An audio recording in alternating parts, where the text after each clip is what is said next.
My name is Matthew Middleberg, and I'm joined today by Alicia Wood and Mike Sherrard from Apologetics Inc. And we are blessed to be joined by Dr. Paul Copan, who is a legend in the apologetics and philosophy of religion world.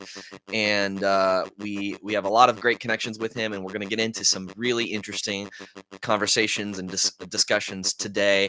And the great part about Ask an Apologist is you can ask your questions. So whether you're watching on YouTube or on Facebook or on X, you can put your questions in the comments and they will come to us here, and we'll do our best to address as many questions as we can.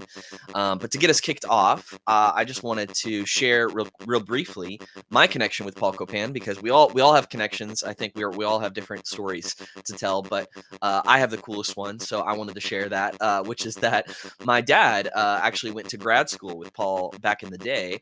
And so then when I was deciding where I wanted to go to grad school, I said, I want to study with the guy that my dad studied with. So I decided to study under Paul Copan at Palm Beach Atlantic University, getting my master's degree in philosophy of religion. And I loved the program there. So if you're considering or thinking about getting a degree in philosophy or philosophy of religion, I would highly recommend the program. Paul, do you have anything to say about the program or about our time there? Yeah, we have a very strong emphasis on engaging the culture, on public philosophy, classes in public philosophy, philosophy of technology and ethics, philosophy of literature, and so forth. So basically want to equip people to go into PhD programs, to get into apologetics ministries like what you're doing, Matthew, and company, and also to enter into ways to publicly engage with the training of Christian philosophy. So that's those are basically the three tracks that people can go on typically. That's great. Awesome. Well, we're gonna jump into some of these questions, and you've addressed fearlessly some of the most controversial subjects of the faith. You've addressed slavery, you've addressed Old Testament violence. Let's just jump into one of the most controversial subjects of them all, which is you've written a book on what would Jesus eat. So what would Jesus eat, Paul? Well, it's more a book on what would Jesus really permit to eat. And it Mm, pushes back against those who are very strong in the animal rights movement, or, basically prescribing a Christian veganism as though this is the more spiritual pathway to go. And one of the things that I argue, I have a chapter in my book, What Would Jesus Really Eat, called Veggie Tales, which basically responds to some of those charges that eating vegetables is better, but as Paul says in Romans 14, that some people will eat anything, others will eat vegetables only. Basically, let everyone be convinced in his own mind. So it's a matter of conscience rather than prescription here. And so we're defending the biblical record, which allows for the wide eating of what God has created, 1 Timothy 4, and the free enjoyment of that without restriction. So there you go. that's great. Mike, real quick, we're getting a buzzing from your microphone, so I don't know if you can change that real quick. I muted you right now, so we can't hear you right now. But um, that's interesting. So what kind of reception have you gotten to that book? And it's interesting, I think you took it very seriously because you're on the carnivore diet. So you went all in on the Jesus gives us permission to eat Yeah. meat. So Right. Yeah, and the carnivore diet is actually a very, very healthy alternative for many people. And I'm not saying it's for all, but a Harvard self-study of 2,029 people, 2000 to 1,029, I think it's 2029, that basically showed lots of great benefits to the carnivore diet, and just basically eating anything that comes from an animal. mm, And people like Jordan Peterson and his daughter Michaela attest to the great, indeed life-saving benefit for them of the carnivore diet, and how and many others attest to getting rid of brain fog and dealing with gut issues and mm. heart health and so forth. So there's a lot of good work being done on this, but still to be explored. But yeah, so it nicely mixes in with this carnivore diet theme that book does. I mean, there's been some pushback actually co-authoring a response to someone who published in Philosophia Christi to critique the book, and he totally ignores the Apostle Paul's admonitions about the freedom to eat meat. He's and kind of limits it in terms of the biblical discussion. But there are a couple of hog farmers who contributed to this book, generational hog farmers, who are actually offering a nice response. So I'm co-authoring with them, and the article is nearing completion to be published in Philosophia Christi down the road. Wow. That's awesome. I love that you're contributing with different people like that and people from different professions. And I'm sure I was trying to think of a pun, but I'm sure you could beat me to that, because you are in addition This to will be being my swine song, maybe. I don't know. Oh no. Can I ask a question, Paul, in regards to that? Sure. So Paul, when it comes to the food thing, because you mentioned carnivore diet, you mentioned vegetables, but we know that there was like bread in the temple in the Old Testament, right? Right. So any thoughts on the carb aspect of it all? You mentioned meat, you mentioned veggies. What about the carb? Because we know they were eating, bread and all those kind of things then. Sure. Yeah, and of course, the Lord created all sorts of foods for human beings to enjoy. So it's not just meat, and so there can be great enjoyment of carbs and so forth. Some people may do better with carbs than others, and again, I'm not saying this is trying to go the reverse of what some prescriptive vegans will do, but just by saying some diets are more, the carnivore diet might suit some people more than others, and others will do very well with a variety of things in their diet. I do go off the carnivore stuff when I'm in Paris visiting with our daughter and her family, and so enjoy some of those baguettes and so forth. So there's a little bit of what should we say, freedom to maneuver depending upon the context. But generally, yes, we default to carnivore diet when we're on our own here. Well, as you should, when you're in Paris or Italy or anywhere where the food is incredible, you need to embrace it all. So yeah, there's something fun about that, and especially when you're going to visit someone's home where you don't want to have to say, "Sorry, I'm on a carnivore diet." Then they have to change everything for you. So just try to be a little bit easy, and as Jesus said, eat what is set before you. That's great. Awesome. Well, Paul, I wanted to ask you, you've written 3 books on the Old Testament, violence in the Old Testament, how we should think about that. At least 3 books. I think I got to put that clarifier in there, because I know you've contributed to so many. And I've read your books, and I feel like it does answer so many helpful questions, right? There are misconceptions that we have when we read the text and we see, these commands to do certain things, and we read our Western eyes into those texts. But sometimes the task of explaining that to people just feels almost overwhelming. Like, how do you, if you're getting in an elevator with somebody and they're going to the top floor, how do you explain to them, at least to reconsider or to consider the case that maybe they've misunderstood that the God of the Old Testament is violent or terrible, or those sorts of things? Yeah, well, kind of interesting. Just yesterday, I was on did a 2-hour long recording session. It's going to be divided into 2 parts with Frank Turek. And it was devoted only to slavery in the Old Testament and New Testament, and just took a lot of time to unpack this. And so one of the things that the elevator speech, you do have to be terse and bring it down, because there is so much to cover, so many different layers and context to deal with, and certain associations, just like even the word slavery, for example, that conjures up all manner of things in people's minds today. And so yeah, I will, when I talk about warfare, I'll just say that there's good evidence based on the ancient Near Eastern context of war texts from the Egyptians and so forth, that what we see in, say, the book of Joshua offers a lot of hyperbole, where you have mentions of man, woman, young and old, or leaving no survivors and so on. this is a way basically of using ancient Near Eastern trash talk applied to warfare, just like we in our own sports teams will say we totally annihilated those guys, and so it's basically something similar. And as you look at virtually every text, I mean, there are some, there's a difficult text that I talk about in my book, Is God a Vindictive Bully, where I go into Numbers 31 and talk about that in more detail. But basically, you have very much a hyperbolic interpretation that really applies across the board. That it's basically combatant warfare that we're dealing with here, and that where you see mention of total annihilation, as it were, you also have the indications of survivors, within sometimes even the same chapter or a couple of chapters later. So that's what I'm trying to bring out, and I'm telling people, read the text more carefully. I'm not advocating for a superficial reading. I'm saying, no, actually read it carefully, and the more you study it, the more you see, no, there's something hyperbolic going on here. And sometimes the word, quote, utterly destroy simply means exile.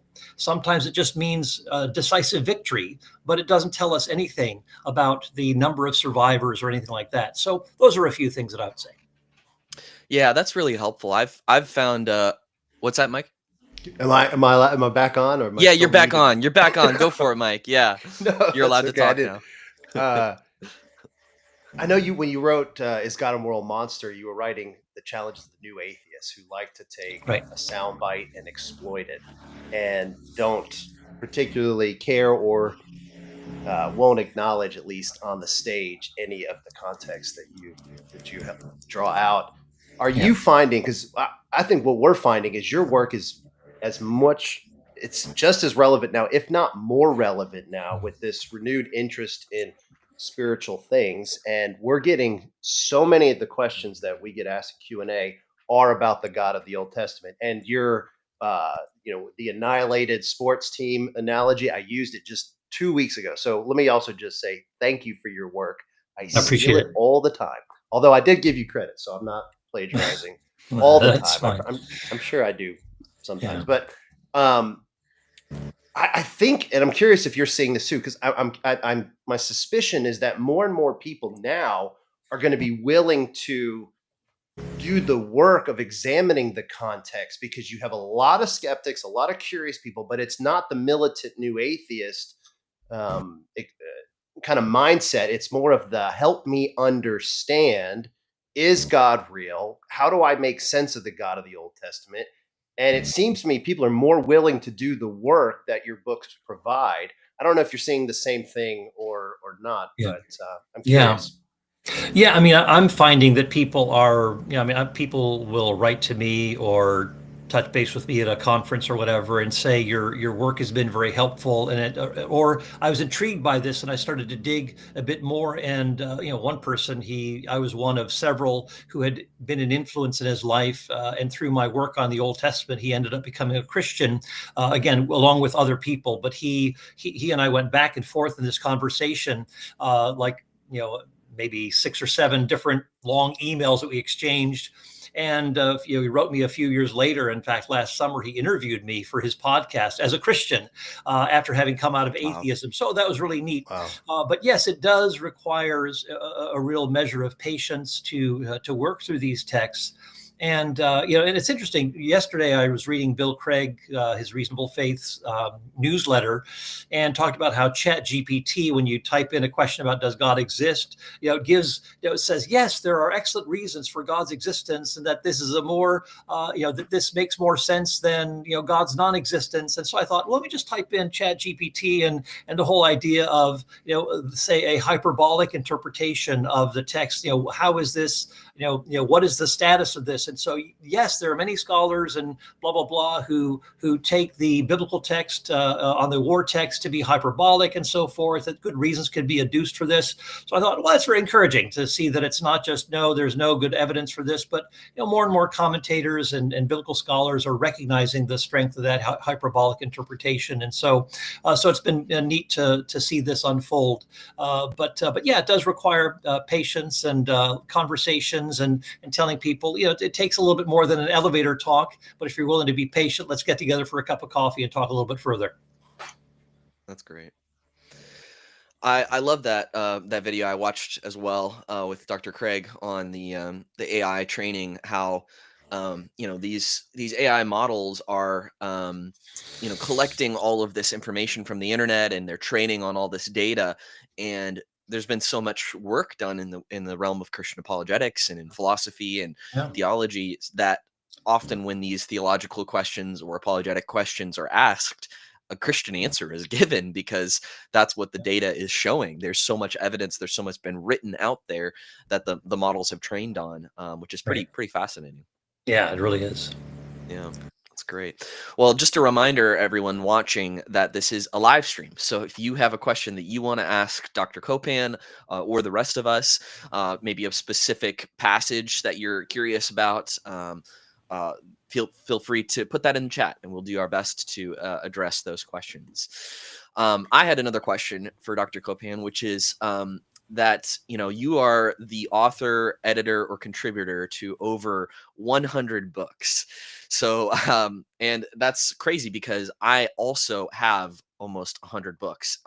So likewise. So which one is your favorite of all of these books? Yeah. Well, it's hard to say. I mean, I've enjoyed working on just really all of them. I mean, sometimes when you're an editor, you've got some headaches from contributors and so on. There's stories behind that, but in terms of I think writing, that's been the most brought me the most pleasure. Has been my book, Loving Wisdom. Kind of a philosophy of religion book that begins with deals with philosophical themes, but constructed around the biblical meta narrative of God, creation, fall, redemption, and recreation. So, under the fall, dealing with the problem of evil or divine hiddenness, or the problem of hell and so forth. So, dealing with those sorts of subjects. But that was really enjoyable. I also enjoyed writing the book, a little book for new philosophers, kind of an introduction to philosophy and introducing people to the blessings and benefits of philosophy. And so anyway, those two books stand out to me. That's great. I recommend both of those books to people all the time, and I've enjoyed both of them a lot. So That's great. along Well, I with appreciate it. True for You but Not for Me, and um, Is God a Moral Monster, and all of your books are All the great. things. I've read all of them. No, I All the haven't. things. But Paul, can I go back to something you were mentioning earlier? So, God of the Old Testament is the number one question I get asked, right? So Okay. I've been dealing with this question for 12 years. Okay. And Yeah. it is largely what Mike said. It's due to the God delusion and, Richard Dawkins' rant that kind of raised everything kind of to the forefront. Right. And I know you and I talked about slavery, kind of understanding that a few years back, but I recently had a conversation with a gentleman, and his issue was that it was hard for him to reconcile that God could take life at all, that God could even say that the taking that God would even just take life. Let's leave it that way. He was, I would say, probably a pacifist, probably 100% pacifist. And for him, the struggle was that God, and even when I explained to him, I said, well, God is the author of life, has a different relationship to life than you or I have, right? We don't create it. We don't get, Right. it's a difference that's why it's wrong when we take life. Mhm. But with God, it's a different kind of story. Any thoughts on somebody like that who just, even if it's hyperbole, even if it isn't quite the number that we think it is, it's just the concept, the idea that God would take life was such a problem for him. So any thoughts on that? Yeah. Well, I think we do live in a much more sensitized culture. You think about books like The Anxious Generation or The Coddling of the American Mind by Jonathan Haidt, and that there is, I think, we are much more prone in our culture through the iPhone and so forth to anxiety, and are much more, even free speech events on some campuses can be, quote, traumatizing for people. And so I think when you get to, and I'm not saying this is necessarily true of this gentleman, but I think when you get to that level, it's going to be hard to convince people about the about a God who has the authority to take life. I mean, as Job said, the Lord gives and the Lord takes away. Blessed be the name of the Lord. And that life is a gift. God is not obligated to give us 70 years or 80 if we have strength. That this is something that is simply a gracious gift from him, and that God can withdraw life as he deems best according to his purposes. And so whether it is early on or later on in life, that we all must die, and that that the Lord is the one who assigns that date and time. But again, I think just thinking through it theologically, God is, of course, merciful. He's gracious. He's willing to forgive, and so forth. But when it comes to our death, we all must die. Is God being wrong in letting any of us die? So I guess I would just push back on some of those maybe the faulty preconceptions about what a good God looks like, and what God is what a good God is or isn't supposed to do. It just I think just reading the scriptures. I mean, you just even looking at Jesus himself, who he is involved in bringing judgment, in Revelation 2, casting Jezebel on a bed of sickness and saying that these false, she's a false teacher, Jezebel, and he's saying that he will strike dead her followers. So this is Jesus himself speaking.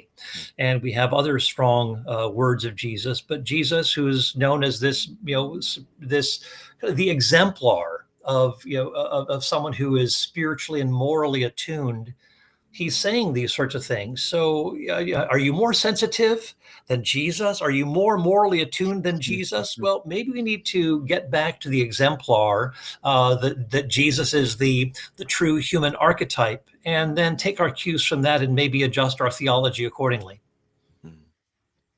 That's really helpful, Paul. I think it strikes me that some of the misunderstandings that we have about the Old Testament are us misunderstanding the text and what it's actually saying. But then some of the frustrations that we have with it are actually the fact that like you say, our morality is not attuned to the way that God is. And I was just reading in Ezekiel 18 the other day how God is telling the people, you think I'm unjust because I say that the son shall not bear the iniquities of the father. But he's like, no, you're the one that's unjust in this. Everyone is responsible for themselves. And to us today, it's like, yeah, everyone should be responsible for themselves. I shouldn't have to bear the sins of my father. But to those people in that day, apparently that they needed this kind of moral tuning. They needed God to teach them. And shouldn't we expect God to correct us, to correct our morality in the ways that we understand things? Yeah. And just even you look at, I touch on this in the book, Is God a Vindictive Bully, where, I talk about the imprecatory psalms, those harsh sounding psalms, Lord, smash the teeth of the wicked, and so forth. I think perhaps because we live in such a, in the kind of environment that we do in the West, where we have been relatively free from war, we've been very comfortable, and we live very, very easy lives, where you read these harsh sounding psalms. But when you go to places like Africa and elsewhere where Christians are under assault and so forth, they actually take those psalms as being very comforting, that these are very much soul strengthening.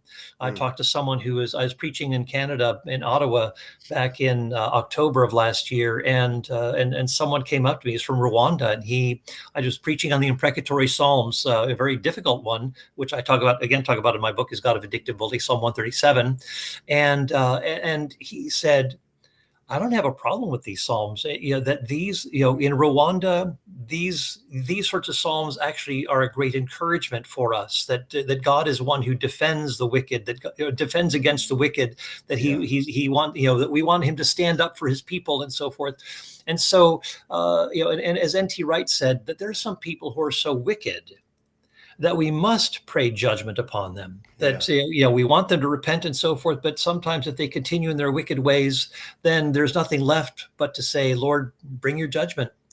And so it's important to keep that in mind, to be properly attuned to the perspective that Jesus himself had, that when the imprecatory Psalms are quoted in the New Testament as well, and that Jesus said that it'd be more fitting to have one who leads one of his followers astray to have a millstone hung around his neck to be drowned in the depths of the sea. Or in Jude 5, where there's a Christological reading of the Old Testament where it says that Jesus, after he had delivered the Israelites from Egypt, afterwards destroyed those who did not believe. So this is Jesus here. Our best manuscripts say Jesus is the one who brought judgment upon those Israelites in the wilderness.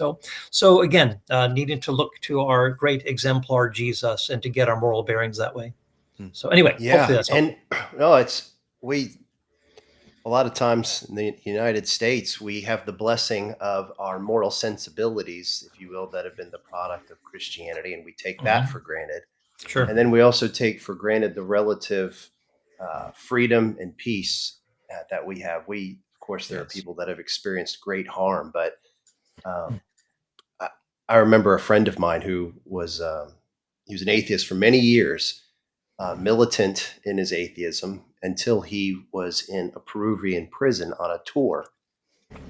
And he was being guided, and the guide took him to a place he shouldn't have taken him. And my friend says, I'll never forget that sound of bones being broken and shattered by another person clubbing somebody to death. And he said, and in that moment, my worldview shattered because I was confronted with pure evil, and it was not culturally conditioned. It was horrifying. It was gripping.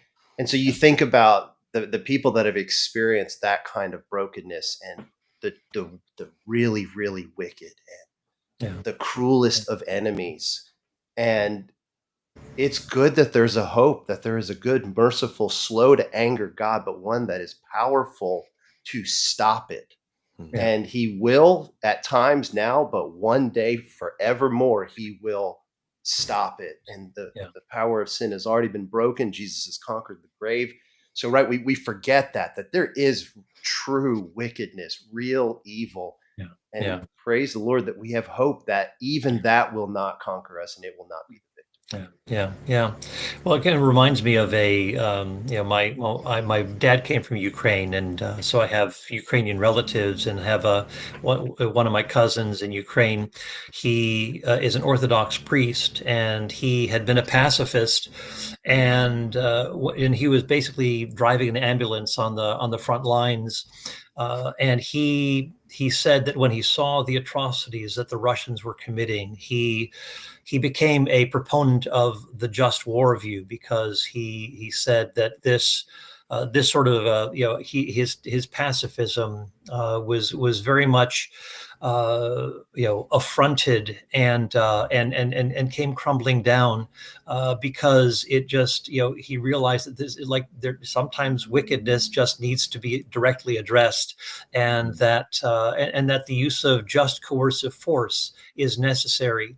And I'm a proponent of just war theory. I do find that this maps onto the scriptures actually quite well, and have done work in this area. But I do think that it's just a reminder that we do live in a fallen world, that there is a place for, as Romans 13 even speaks about, the minister of the state who is ordained by God. When he's doing his job, he will not be bearing the sword for nothing.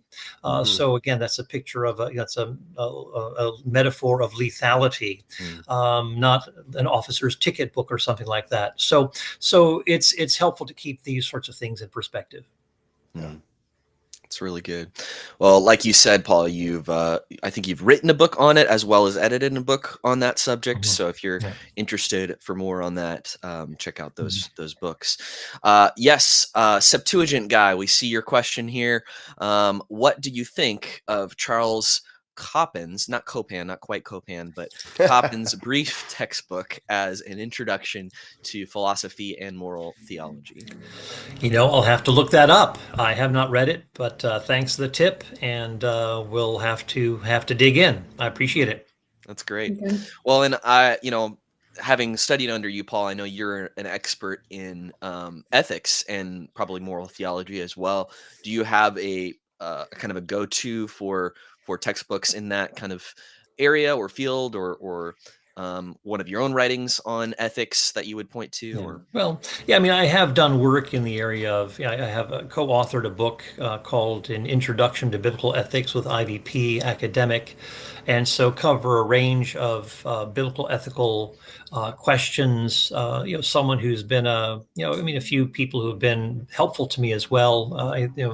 Nigel Bigger has been very helpful. He's a just war theorist, but was a professor of moral theology at Christ Church in Oxford, at Oxford University, and also Gordon Graham, who had been at Princeton for a while and was the chair of moral theology at the University of Aberdeen, I believe. And so, I've appreciated the work that those two men have done. But anyway, those are perhaps a few places I would point.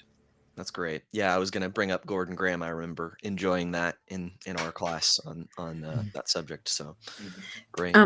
Going back to what you guys were talking about, I remember, goodness, over 10 years ago now, I ran into a U.S. politician. And this particular politician, I was studying apologetics at the time, it was when I was in England. And they said to me, you're doing apologetics, so have you gotten to the point of your year yet when you talk about why God acted so violently in the Old Testament? And this is one of those moments where they wanted like the 4-second answer. It's not even like the minute, because it's like in passing, And so I don't even remember what I said at this point, but what was interesting is the next question they asked is, and what about like World War II and the Nazis? Like, why didn't God stop that from happening? And what was interesting to me is that in the same 20-second, 30-second interaction, God was wrong for acting, and God was wrong when he didn't act. He didn't act in World War II. That's wrong. He was violent when he acted in the Old Testament. And what happens is we oftentimes don't see that we actually do want God to judge, but until we know the circumstances and understand it fully, can therefore then determine, okay, that was just, we just get mad at him. Yeah. And so unless we can, we look at World War II and we're like, oh, that would be just, go ahead. We don't have a problem with that. But then it's like we just read one passage in the Bible and make all kind of assumptions that these are people just skipping around, holding hands, lovey-dovey, not sacrificing their children. And so therefore God is unjust. But it's because we don't know the circumstances. We don't understand.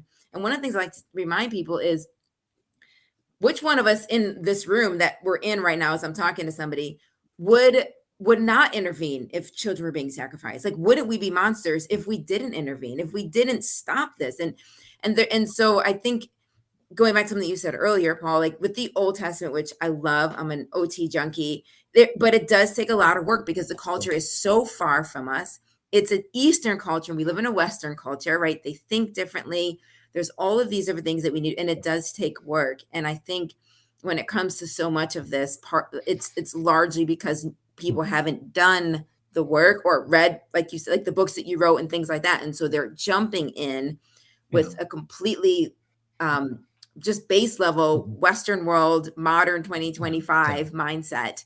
And that's not how you can read the Old Testament. When it says slavery, it's not American slave trade, because America didn't exist then, right? So we have to keep reminding ourselves, like, this is not exactly. the way to read And it. even sometimes our translations, like a lot of modern translations just freely use the term slave or slavery in the Old Testament, and actually it isn't anything resembling the antebellum South, but yet that's the image that is conjured up in the minds of people. So there's already this immediate bias against the scriptures because of an unfortunate translation. I think that something like servant would be a better way of translating, because because the term servant, eved, can be used in a negative way, like Israel's servitude in Egypt, where there was oppression and so forth. But it's also used in a positive way, where Moses and Joshua are called the Eved Adonai,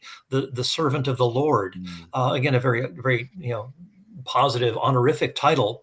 And the Lord tells Moses to tell Pharaoh to let my people go so that they may serve me in the wilderness. So moving from a negative kind of servitude to a positive one under God's leadership and so forth. So again, it depends upon the context, but yet our versions often load slavery in with all of that emotion, and it just becomes very difficult to disentangle that just at that linguistic level, let alone the matter of the differences between us and the ancient Near East.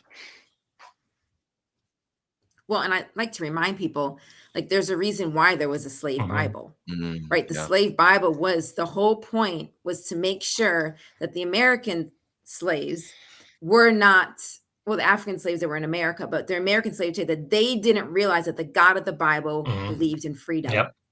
Right. And so they had to keep that out. You've got to keep the Absolutely. Exodus Yep. out where they're freed. You've got to just focus in on certain passages so that they think to stay in bondage. And it's interesting because when you look at even the American slavery songs, they sing so much about freedom, but of the eternal freedom, the eternal hope that was found. So even though they had the slave Bible, they still saw through it. Like they still had access to, probably a fuller version, but either way, they saw through and saw how God looked at them as slaves, and that one day they would be free, but it would be with him. And Alicia, just to say, you're reference referencing the fact that slave traders created an edited version of the Bible. A lot of people don't know this. They cut out portions of the Bible and gave it to the slaves to try to justify their slavery, to say, oh, look, the Bible doesn't say anything about slavery. But they had to cut out portions of it in order to do that. Are there copies still out there that have survived? Like the Museum of the Bible. I've seen one. Really? They have one at Museum of the Bible. Yeah. They don't have it there anymore, but they were borrowing it from, I forget the name of the HBCU, but they were borrowing it. But I've seen it there. Yeah. I wanted to ask you, Paul, there was a pre-submitted question here from a friend of mine who wanted to ask you about a specific question in the Old Testament between Noah and Canaan. And so we read of this kind of confusing passage where Ham, Noah's son, uncovered the nakedness of Noah. This is after the flood, after the ark. And where it's a confusing passage because Noah responds not by cursing Ham, but by cursing his son Canaan. And so, what is happening here? Is this, just is this a prophetic word? Is this kind of a, just an action from Noah that has nothing to do with God? That's actually something super helpful from your books that I've enjoyed, is realizing that not everything that the Bible describes is it prescribing. Just because somebody who is a prophet or is a hero in the Old Testament, just because they do something doesn't mean that God's stamping his approval on it. But yeah, what would you say is the reason? What's really happening here? Yeah, I mean, you're right to make that distinction. We're not given some sort of a moral judgment here on that pronouncement, and I think it does again anticipate a future conflict that will take place with the Canaanites. But again, it's not as though this is inherently, that the Canaanites are, say, inherently evil, or that they are inherent enemies of the Israelites, because you have, for example, the patriarchs interacting with the Canaanites in Genesis. You have a lot of Canaanites who are actually very much on friendly terms with as Israel is a developing nation. So I talk about it. I did another book called Christianity Contested, and I have a chapter on servitude as well as on warfare. 2 chapters, lengthy chapters in here, and kind of upgrading and updating material and synthesizing other stuff.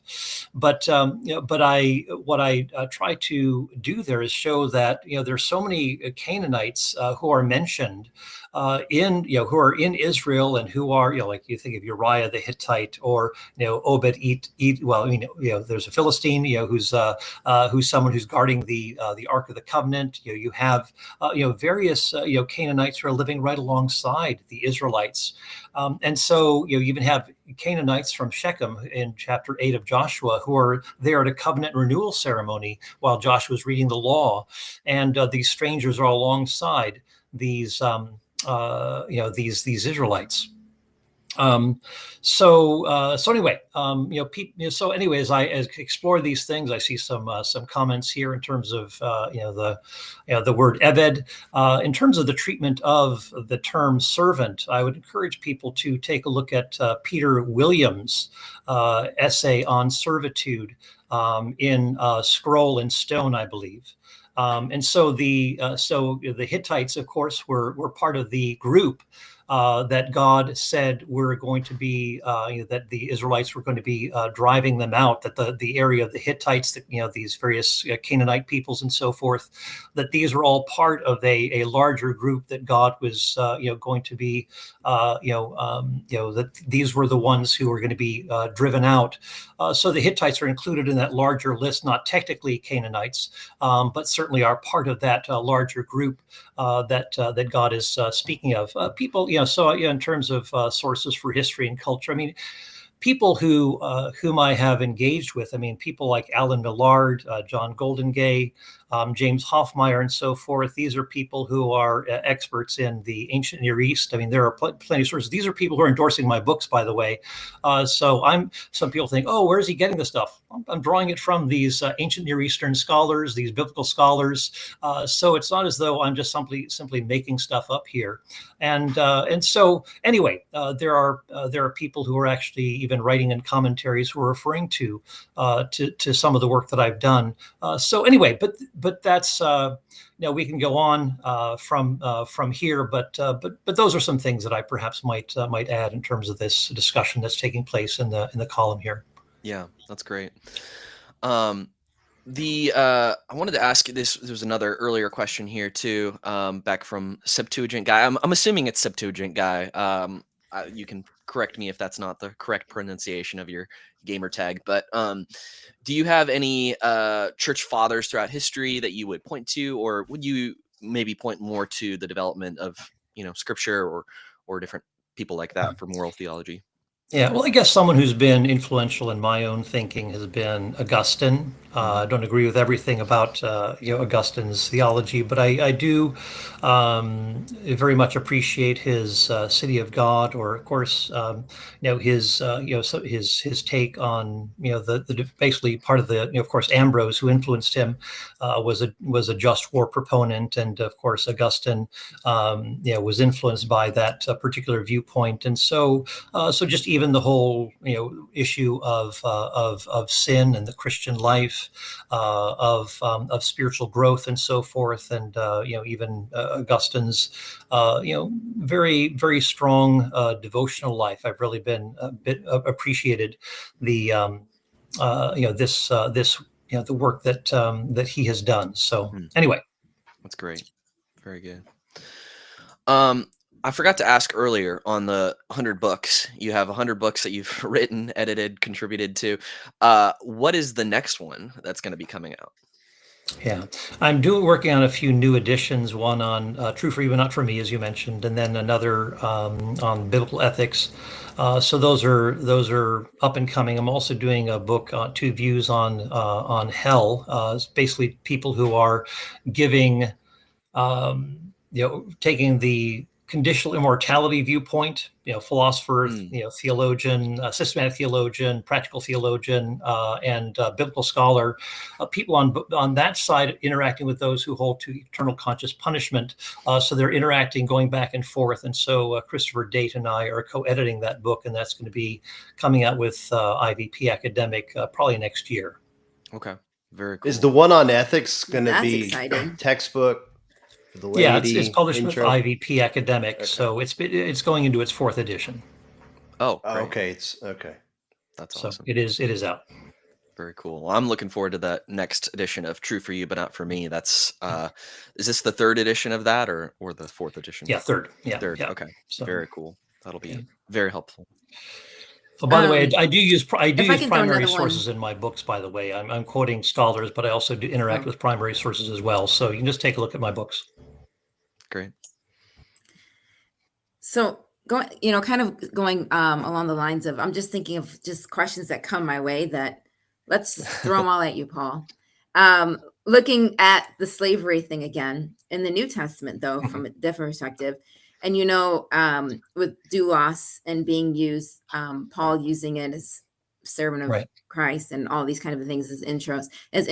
Any thoughts on, Paul's using of that word and also the same word used in slavery in the New Testament, and kind of how you see those two words, because it's used kind of for slaves, but Paul also says I'm a slave of Christ, right? So and of course, in the New Testament, I mean, Paul is writing with the backdrop of Roman slavery, and but Paul sees, and again, Murray Harris has written a very good book. He's a New Testament scholar and wrote a great book on the phrase slave of, I think it's slave of Christ, and he talks about two areas where that term slavery is most relevant for our own lives as Christians. Again, we have no claim on God. He is the one who is the Lord of us. And so there is the emphasis on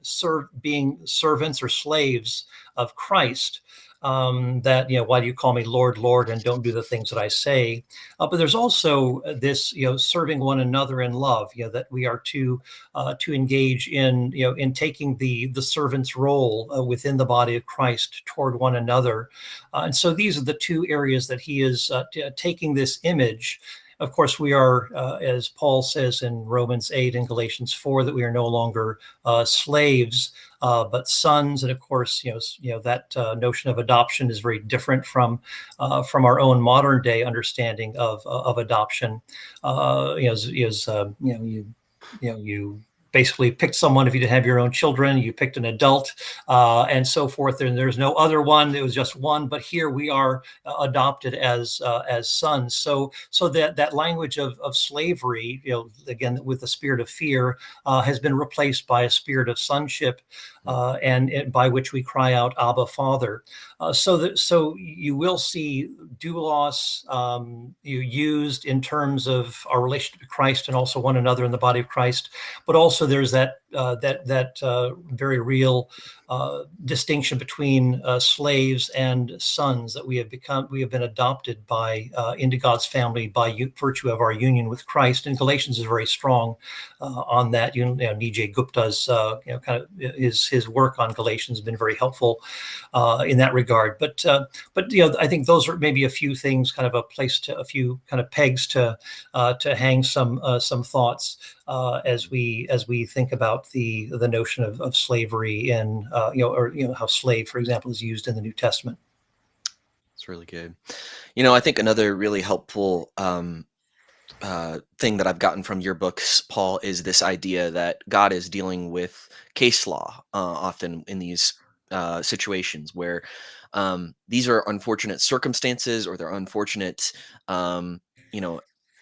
realities, and God's saying, given the light of indentured servitude or whatever it is, given the fact that these things exist, how should you live in light of them? It's helpful to kind of realize that God's not always, or Scripture isn't always saying this is the ideal or this is the absolute best possible circumstance, but given the reality of what you're dealing with, here's the best way to live in light of that. Yeah. I mean, one of the things that I try to point out in my book is, various books, is that there is something of an incremental way in which God is operating, that the law is often operating in something of as an accommodation or a concession, as Jesus said in Matthew 19:8, that Moses permitted certain things because of the hardness of human hearts. And so God is meeting people where they are, but as John Goldengay says, wants to move them in a redemptive direction. And a lot of times the redemptive direction is actually going back to the way things were at the creation. Then Jesus himself is doing this, pointing people back to the way things were, the way that God ordained them from the outset, and that things have fallen away. And so, and as you look at the Israelites, Israel's legislation compared to other ancient Near Eastern, say, law collections, the vision that the Old Testament presents, and you can look at, there's David Baker has written a book, called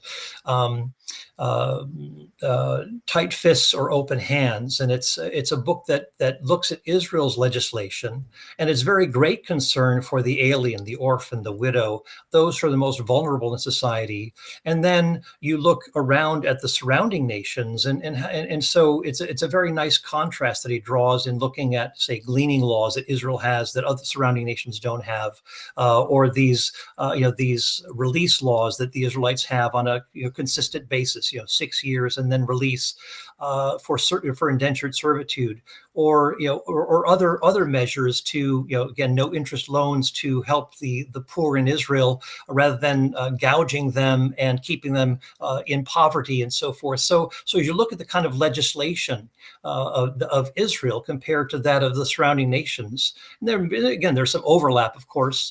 There's even, as Bruce Wells has talked about, that there is a kind of a common pool of laws that the Israelites draw from that is already existing, kind of like Proverbs is drawing from kind of a larger stock of proverbs that resemble in some measure Egyptian proverbs, but it's part of the general revelation, as it were. And so there are some laws like the goring ox laws that are drawn from the ancient Near East.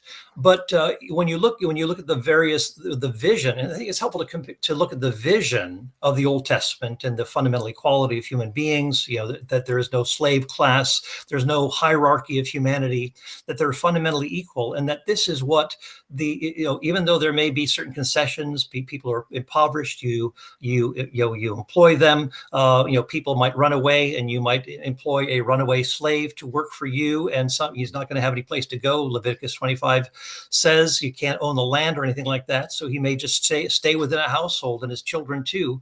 But again, we need to keep in mind the larger concern for aliens. It's interesting, the orphan, widow, and alien, that ancient Near Eastern laws had legislation or mandates regarding the orphan or the widow, but not the alien. There was a special concern for the alien in Israel. So you have resident aliens who are living in the land, who often are rising to positions of prominence, who are flourishing.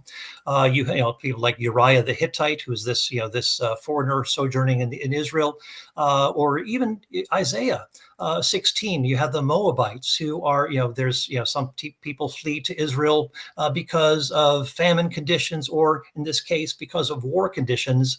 And so Isaiah's calling on the Israelites to take them in, to house them, not to treat them as though they have no status. But again, it's rooted in that notion of the image of God. That's part of the broader vision that is being cast by the Old Testament, even though there are these concessionary laws, this kind of case law, that is in place because of, again, often because of human fallenness. That's really what pushback have you gotten on this incrementalist approach that God took? I'm sure you've gotten a good bit of let it. me say something about the Code of Hammurabi. There's it's not as though this is regulated within. You'll have maybe kind of sporadic mentions of less than 6 years and so forth, or 2 years you'll hear in this law collection. But it's not as though there's anything regulated that that it could be maybe the kind of something spontaneous by this or that particular ruler. But there is a very that there is an expectation that 6 years should be honored. In fact, even in Jeremiah 34, there is people are following the law to let their servants go after 6 years, but then they take them back, and then the Jeremiah, speaking on behalf of the Lord, says that this is this is because you've done this, you've violated the law, you have disregarded the status of these people, you've taken advantage of them, therefore you're going to go into exile.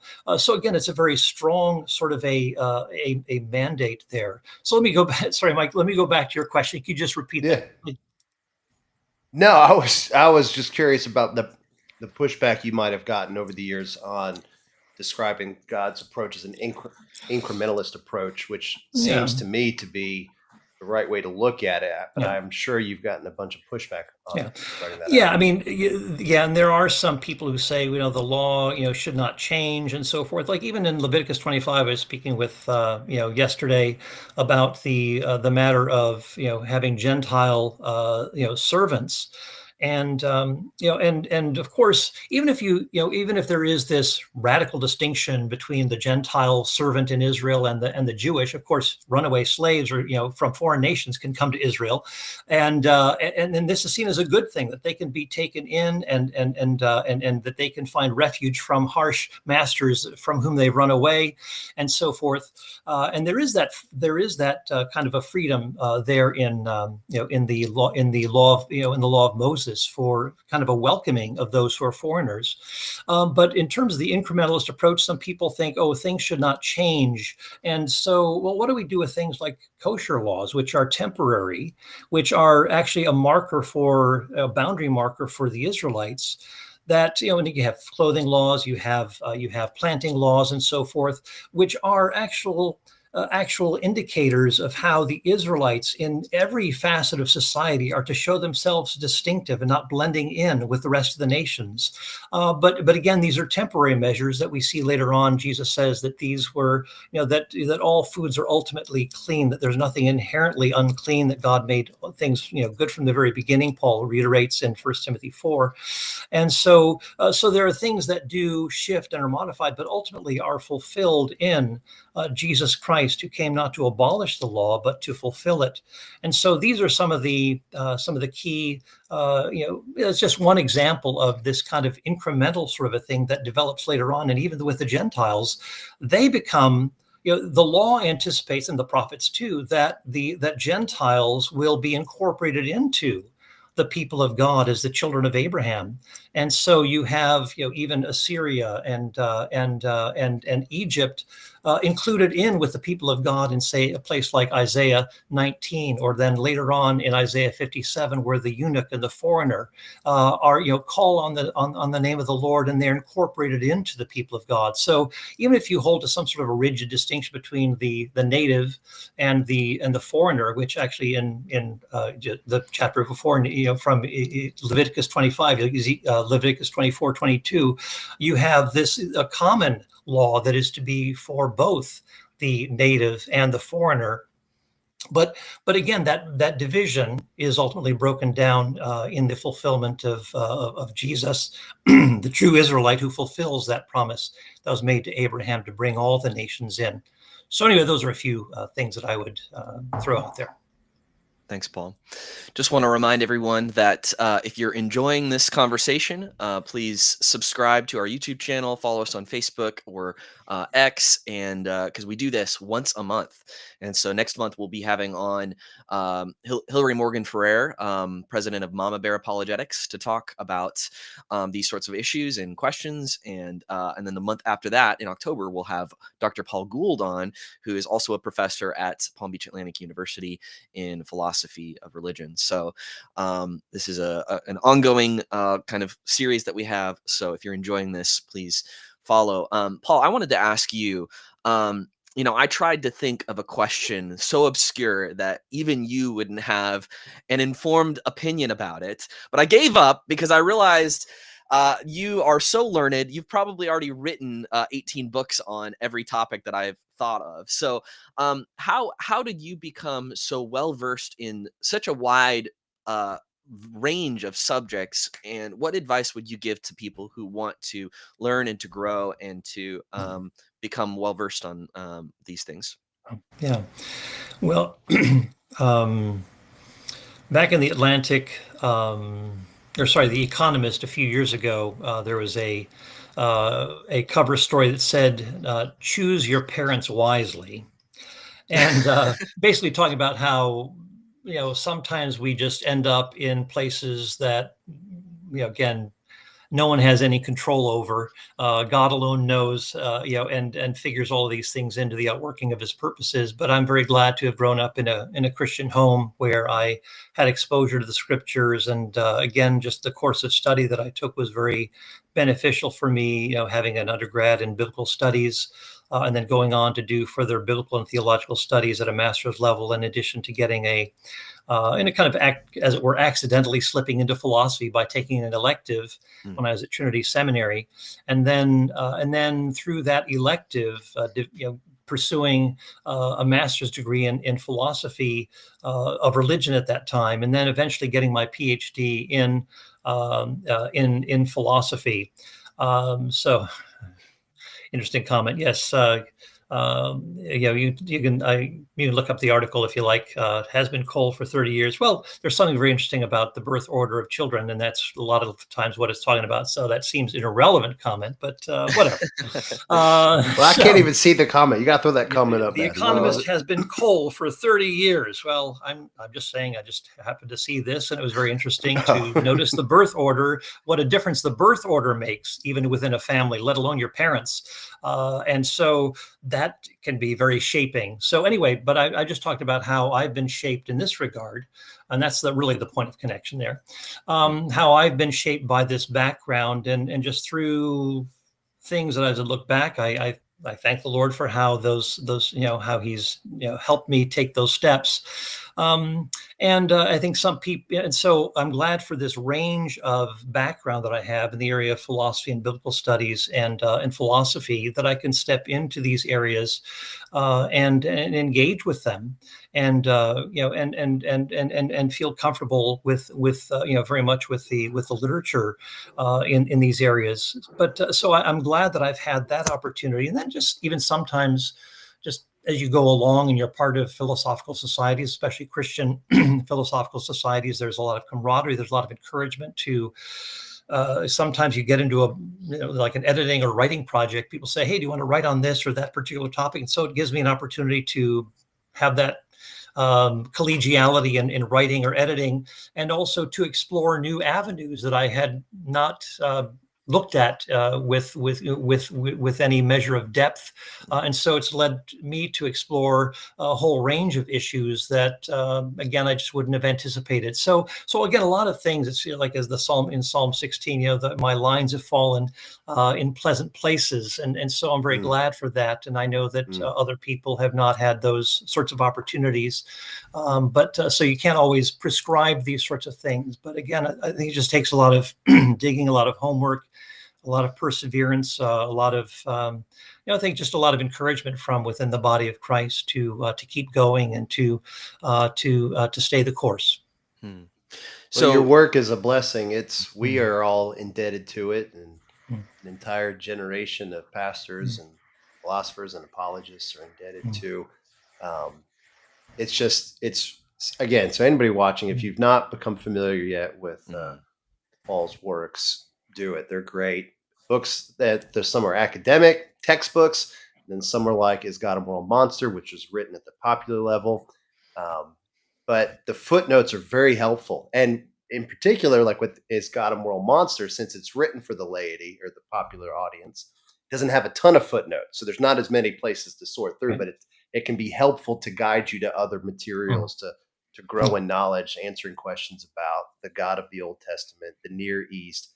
And so in so doing, do you not just get a sense of the nature and the character of God? And as a Christian, being able to defend this, it inevitably helps you understand the Bible, Old Testament better, read it better, and even then understand the New Testament better, because of course it's relying on all of that. And so, yes, just Paul, your work has been such a blessing to me and so many others. And I appreciate it. Thank you. Yeah, thanks so much. I appreciate it. Great to be with you all. Yeah.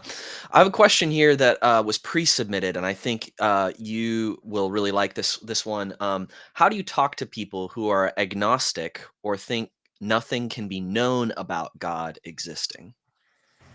Yeah. I Sometimes I'll just begin with the question, um, how did the universe get here? Mm. I remember asking one person who's an atheist. I said, how did the universe get here? He said, I don't know, but it wasn't God. And again, that was just kind of a village atheist sort of response.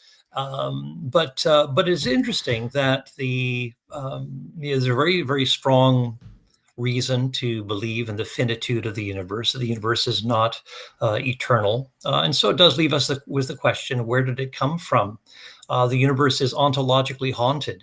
That it is not self-existent or self-explanatory. The universe is winding down. Which suggests that it's been wound up. The second law of thermodynamics, and so we have perhaps a pointer in any event that there may be something more to this physical universe, Mm. as all the reality that there is. It seems that there's a pointer to a reality beyond the physical universe, Mm. and so the question is, is there any is there any way that we can get to discover what this thing out there is, whatever it is, and we do have certain, as Jesus comes, he says, the one who has seen me has seen the Father. He becomes a pointer to this transcendent uh, uh, entity like no other, Mm. and stands head and shoulders above the rest in terms of the claims that he's making, and of course vindicates those claims in rising from the dead. But the people who say, well, I'm an agnostic, you can't know, well, of course, that itself is a statement of knowledge. How do you know that you can't know? That there are people who are, as someone has said, there's the ordinary agnostic who says, I don't know if God exists. I really would like to know. But then there is the person who's the ornery agnostic who says, I don't know and you can't know either. Mm. And of course, this is problematic, that you have, again, a claim to knowledge, but again, how do you know that? And I'd just say, even if a person is maybe claims to be an ordinary agnostic, well, does this person do any exploring of these sorts of major issues? Does this person do any reading about maybe the most important question ever, or is this person just consumed by all sorts of diversions and so forth? We live in an era where people can find escape routes and escape hatches, but I think it's an important question to be asking, and I think it's also important to ask the question, is there something more than evidence that really is at issue? I've talked to people who say they're agnostic, but when it comes to actually openness to exploring the existence of God or the implications of God for the meaning of life and so forth, often meeting with resistance. So again, I would. There are deeper issues often than mere intellectual ones, and I think it's important for us to think about those underlying factors as well.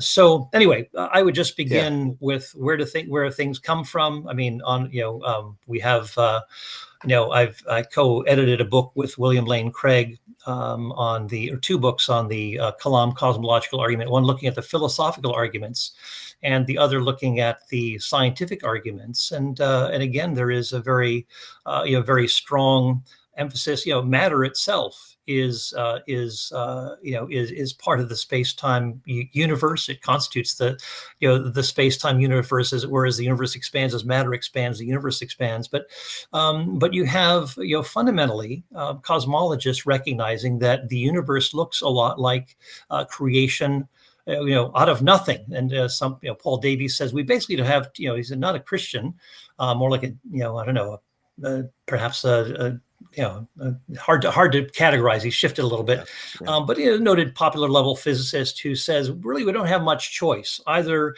the universe was self-caused, or it just or it popped into existence, or it was caused by something independent of it. So and again, this is a number of Joseph Barrow, John Barrow, and Joseph Silk, and others, cosmologists who recognize that there is indeed something that has gone on that has brought the universe into being. And I tell people, there's your first miracle right there. You have no matter, energy, space, time. Then you have a universe that comes into existence. And so what is turning water into wine? What is a resurrection from the dead? These are the sorts of things that, that if you have a miracle right from the very outset, then you have a context for any subsequent miracles, say like the resurrection from the dead. So anyway, those are a few things that I might point to. That's great, Paul. I often will ask people, if God did exist, would you want to believe in him, or would you believe in him? Sure. That could help to clarify right at the beginning, what are the different motives that people have on this. We're running short on time here, but I wanted to, I think this was maybe a helpful follow-up from Rebecca, asking on the incremental approach to slavery, to responding to slavery, responding to these things. How do we understand why God would do it that way rather than just eliminating immediately? Yeah. And again, there are, we can talk about the New Testament or the Old Testament and the New Testament. I mean, let's just take the Old Testament for one thing, and we may not have time for the New. But what we have in the Old Testament, again, David Klein's noted Old Testament scholar, died relatively recently. But he basically sees in the law of Moses a fundamental deconstruction of any sort of institutionalization of servitude. And he talks about how you have slaves from a foreign nation who can run away to Israel, or you can have Israelites themselves who can voluntarily commit themselves to working for someone as the servant in that household. And so I love my master, Exodus 21, and so there's this commitment to live in that person's home permanently. Well, David Klein says by the kind of the simple expedient of runaway, say from the foreigner, or this voluntary servitude, it shows that there is this, not this kind of harsh system that is found in the law of Moses, but there are actually measures to keep people out of poverty and thus out of servitude. And even Gentiles who come in, as I said, they come in, after war or famine or even running away to Israel, that they can find refuge within this place, and that aliens were to be treated with regard. I mean, just a few chapters earlier in Leviticus 19, it says you are to love the alien in your midst, that you're not to despise them. You were once aliens in the land of Egypt. So there's this overarching concern to look out for those who are most easily taken advantage of. And so so there are provisions that are being made given the circumstances of the ancient Near East, where we don't have a social security or welfare system or anything like that. A lot of the safety net sorts of things that we take for granted in our day, these are attempts to accommodate people who have to lend themselves out, or quote, sell themselves because they're in debt. But the goal is to keep them out of debt, or to redeem people who are indebted if they're relatives and so forth. But again, there's not this goal of kind of institutionalization of slavery in the Old Testament. No, it is not like that. There are ways, attempts to keep people out of that. And even foreigners who come to Israel, they can actually rise and prosper, as the end of Leviticus 25 says, that they can actually prosper, even to the point where they can hire an Israelite to work for them. They can, quote, acquire an Israelite for them. So there are these sorts of arrangements, may not be optimal, but again, it's not a matter of the dehumanization of servants in Israel, but actually there are attempts to prevent them sinking further and further into poverty. Again, There's not a quick solution given the structures of the ancient Near East, but these are ways to ameliorate the situation and to facilitate the accommodations of people to accommodate people who could sink into poverty through, again, gleaning laws and again having these 6-year term limits for servitude and so forth. So anyway, those are a few things that God is doing to try to ease the burdens that can come that lead people into selling themselves into servitude, or maybe even foreigners, coming to Israel perhaps to find a better life. That's great. Well, thank you so much for your answer on that. I could listen to you talk about these passages for a long time, and it's amazing your knowledge, and you're able to elucidate so much incredible information. And actually, I have listened to you talk about this for hours because I've listened to the audiobooks of your books, and I've of course studied under you at Palm Beach Atlantic University. So, Paul, just as we conclude here, what would you like to say to people about where they can find your work, and maybe if somebody's interested in studying philosophy of religion, why they should come and study under you at Palm Beach Atlantic University? Yeah. Well, I appreciate the opportunity. And of course, my books are available at Amazon, and certainly would encourage you to check there. Also, if you want to come and study with us, there is we have a hybrid program. If you're if you're at a distance and can't join us, that there are opportunities to just do a hybrid course where you have synchronous lectures, and then also coming in for an intensive once a semester on campus. But for others, there's the opportunity to just come and learn with us in community, as you have done, Matthew. And again, there's just a great a warmth of that community, a great commitment to each other, just having a lot of fun together, doing work in the philosophy of religion, learning together, growing together. So would encourage people to check out our, we also have an undergrad in apologetics as well as a master's in philosophy of religion. So please do check us out, pba.edu. Thanks very much. Thanks, Paul. And thank you for everyone who has joined us today and asked your questions. And again, just a reminder, this is a once a month thing that we do at Apologetics Inc. And as Paul said, all you need to do to become like him is to subscribe to Apologetics Inc. on YouTube, or check out our articles and our website at apologetics.org, and you will be exactly like Paul Copan. So Scary. Yeah. Scary. Great. Thanks so much.